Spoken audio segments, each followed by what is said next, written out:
La mamie de Fanny lui a offert une nouvelle robe. J'ai trop hâte de l'emmener à l'école. Mais les choses vont pas se passer comme prévu. Et vous avez vu la robe de Fanny? Elle est trop moche.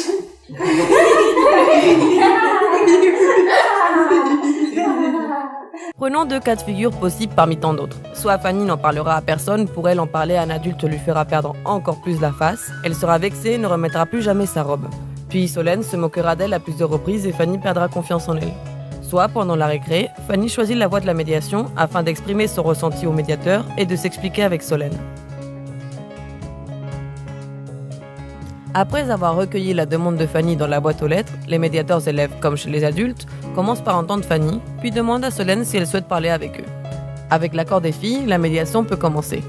Elle est assurée par 2 élèves médiateurs qui commencent par expliquer les règles de la médiation. Il faut respecter les temps de parole, ne pas s'interrompre et se respecter. Ils expliqueront ensuite qu'ils ne sont ni juges, ni policiers, ni arbitres, et que leur seul objectif est de les aider à trouver un accord par elles-mêmes. Ils garderont le secret de ce qui a été dit en médiation et demandent à Fanny et à Solène de faire de même.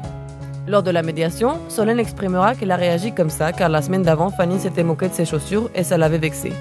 Solène et Fanny ont pu entendre ce que leurs actes ont eu comme conséquence. Les filles s'engagent à ne plus se critiquer, les médiateurs et les parties signent le contrat qui sera ensuite rendu à l'adulte référent. Et voilà pour la petite histoire. Bon, sachez que la médiation entre enfants et adolescents est souvent plus rapide et facile car les conflits sont moins envenimés qu'à l'âge adulte. Passons maintenant au point numéro 2, la formation. Les élèves et les membres de l'équipe pédagogique sont formés avant la mise en place du projet. Il s'agit de la phase de sensibilisation. Le but est que tout le monde se sente impliqué dans le projet afin d'assurer son bon fonctionnement. Les formations sont assurées par des formateurs spécialisés en médiation scolaire qui sont souvent membres d'organismes conventionnés, comme l'Association d'accès au droit et à la médiation Amélie. Les élèves sont formés sur le rôle de médiateur ainsi que sur sa mission et ses responsabilités.